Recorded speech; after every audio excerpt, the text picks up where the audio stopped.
After 12 hours of talks in Brussels, foreign ministers were unable to reach the unanimous decision required to extend the current arms embargo, and so agreed to renew the other sanctions, including but not limited to an assets freeze on President Assad and his aides, restrictions on trade in oil, as well as other financial transactions, and the banning of all Syrian cargo planes from EU airports.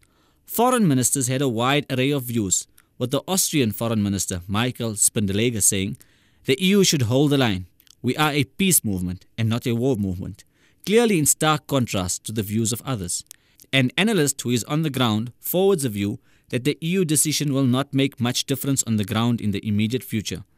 Britain and France had pressed for the ability to send weapons to what they call moderate opponents of President Assad, with UK Foreign Secretary William Hague welcoming the outcome of the Brussels talks, saying it was important for Europe to send a clear signal to the Assad regime that it has to negotiate seriously and that all options remain on the table if it refuses to do so.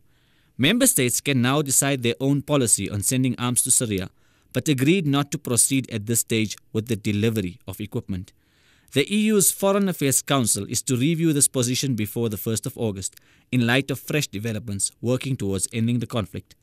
Russia felt arming the opposition would directly harm the prospects of an international peace conference on Syria, with Russian Deputy Foreign Minister Sergei Ryabkov calling the EU move a manifestation of double standards.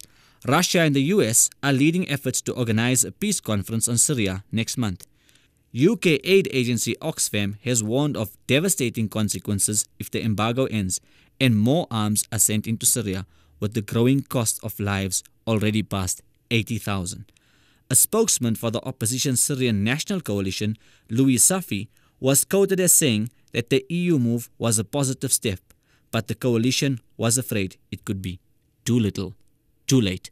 For ITV News, Abdurrahman Laili reporting.